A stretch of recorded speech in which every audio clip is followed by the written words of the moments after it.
Media మిత్రులందరికీ ఎన్నికైన వెంటనే నా విజయాన్ని ఆకాంక్షించారు. అలాగే నేను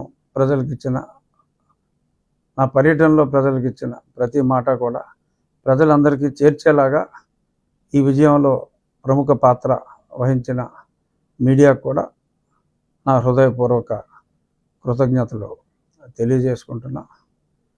అలాగే రేపు సోమవారం నుంచి మాకు అసెంబ్లీ సమావేశాలు ఉన్నాయి. అసెంబ్లీ సమావేశాలు అయిన తరువాత నేను ఆల్మోస్ట్ అన్ని గ్రామాలు మళ్ళీ పర్యటించి ఆ గ్రామాల్లో ఉన్న ప్రజలందరికీ కూడా ప్రతి గ్రామం కొంత సమయం పడుతుంది, ఒక 10 రోజులు పట్టవచ్చు.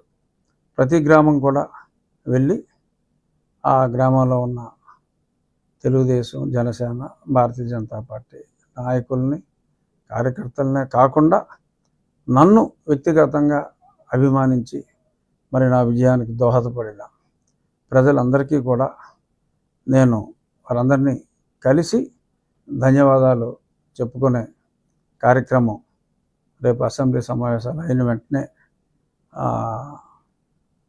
నేను మొదలు పెడతాను. సో మీడియా ముఖ్యంగా అందరికీ కూడా ఇది తెలియచేయాలనేది నా ఆకాంక్ష.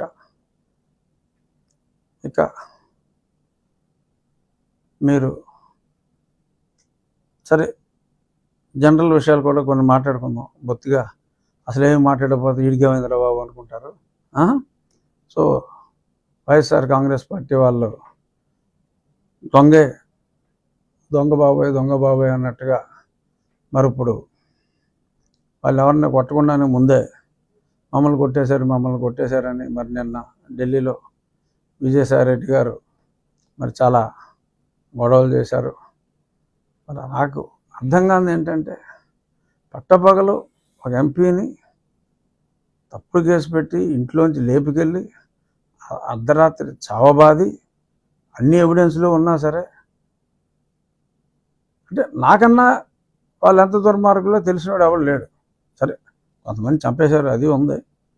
బట్ ఒక ఎంపీ స్థాయిలో ఉన్నవాడిని ఈ రేంజ్లో వాళ్ళు చితకబాదారంటే మరి వాళ్ళు ఎంత దుర్మార్గులు అన్నది నాకు బాగా తెలుసు. మరి వాళ్ళు ఇవాళ అలా చేశారు ఇలా చేశారు అని కనీసం నా ఫ్లెక్సీని కూడా 4 సంవత్సరాల్లో ఎవరిని కట్టనవలా.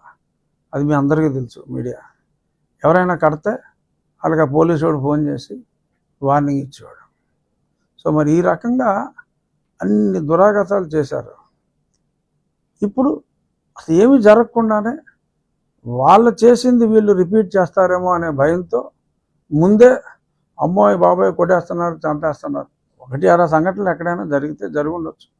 అది పార్టీలకు సంబంధం లేదు. 2 వ్యక్తుల మధ్యన ఏమన్నా ఉంటే ఎవడు దెబ్బతింటే, 2 కొట్టుకుంటే ఎవరు దెబ్బతింటే ఆ దెబ్బతిన్న వ్యక్తికి వైసీపీ ముసుగేసి వైసీపీ వాళ్ళని చంపేశారు అంటున్నారు. నేను ముందు నుంచి చెప్తున్నా, ఆ పార్టీ సంకనాకి పోతుందిరా బాబు, ఓ 20 సీట్లు కన్నా రావు. సరే 11 వచ్చినాయి, నా అంచనాలు తప్పని. 20 సీట్లు కన్నా రావు అని ఎన్నోసార్లు నేను చెప్పా. చివరిలో కూడా అలా మాటలని పందాలు కాసుకుంటారేమో, అది పిచ్చి ఆసుపత్రిలో చేసుకోవాలి. అక్కడ ప్రమాణ స్వీకారాలు ఏంటి, ప్రజల ఓట్లన్నీ అక్కడ పడిపోయినాయి, చాలా దారుణంగా ఉంది పరిస్థితి. పందాలు కాయకండి రా బాబు, తర్వాత మళ్ళీ మీరు ఇబ్బంది పడతారని కూడా చెప్పా. ఆ పందాలు కాసుకున్న వాళ్ళు ఇప్పుడు కొద్దిమంది ఆత్మహత్య చేసుకుంటున్నారు. సో మనస్తాపంతో ఆత్మహత్య అని చెప్పి, వైసీపీ రాలేదని మనస్తాపంతో ఆత్మహత్యలు అని చెప్పి మళ్ళీ దానికి ఒక డిఫరెంట్ మీనింగు. మళ్ళీ జగన్మోహన్ రెడ్డి గారు బహుశా ఓదార్పు యాత్ర 2.0 స్టార్ట్ చేస్తారేమో, నాకు తెలియదు. నేను ఇంకా ఈ రోజు నుంచి వ్యక్తిగతంగా జగన్మోహన్ రెడ్డి గారి గురించి నేను మాట్లాడదలుచుకోవాలి. ఎందుకంటే ఆయన భాషలో చెప్పాలంటే మంచోషాడు, ఆయన చేయాల్సింది చేశాడు, వెళ్ళిపోయాడు. ఇప్పుడు జనాలు చూసేది మేమేం చేస్తాం, మేమిచ్చిన హామీలు ఎలా నెరవేరుస్తాం, ఎన్నో హామీలు ఇచ్చాం, ఆ హామీలు నెరవేరుస్తారా లేదా అనే దాని మీద జనం దృష్టి ఉంటుంది తప్ప జనాల దృష్టి ఇంకా జగన్మోహన్ రెడ్డి గారి మీద కానీ వైఎస్ఆర్ కాంగ్రెస్ పార్టీ మీద కానీ ఉండదు, ఉండకూడదు కూడా, అనవసరం. ఇప్పుడు మేము మాట ఇచ్చాం, మా మాట ప్రజలు విశ్వసించారు, జగన్మోహన్ రెడ్డిని కాదనుకున్నారు. మాకు మేము ఊహించిన దానికన్నా కూడా పెద్ద అందలం ఎక్కించారు. మొన్న మా ఎమ్మెల్యేల మీటింగ్లో కూడా చంద్రబాబు నాయుడు గారు అదే స్పష్టంగా చెప్పారు. మనకి ప్రజలు అధికారం ఇవ్వలేదు, మనకి ప్రజలు ఒక బాధ్యత అప్పచెప్పారు, ఆ బాధ్యతని సక్రమంగా నిర్వహించాలి, దాడులు ఇటువంటివి మనం చేయకూడదు, చట్ట ప్రకారం తప్పు చేసిన వాళ్ళని శిక్షించాలి. సో దీనికి ఒకరోజు ముందుగానే నేను చట్ట ప్రకారం ఒక పోలీస్ కంప్లైంట్ కూడా ఇవ్వడం జరిగింది. బహుశా నేడో రేపో మరి నిన్నటి వరకు పోలీస్ అంతా కూడా ప్రమాణ స్వీకార ఏర్పాట్లో ఉంది కాబట్టి బహుశా 1-2 రోజుల్లో మరి అది ఎఫ్ఐఆర్ కూడా నా కస్టోడియల్ టార్చర్ మీద. ఎందుకంటే ఇన్ని తన్నులు తిని మిలిటరీ హాస్పిటల్ రిపోర్ట్లు ఇంత క్లియర్గా ఉండి కస్టోడియల్ టార్చర్ జరిగింది అన్న నాకే నేను న్యాయం చేసుకోలేకపోతే ఇంకా కామన్ మ్యాన్కి ఇంకా న్యాయం జరుగుతుంది అన్న దాని మీద నమ్మకం పోయి ప్రమాదం ఉంటుంది. కాబట్టి నేను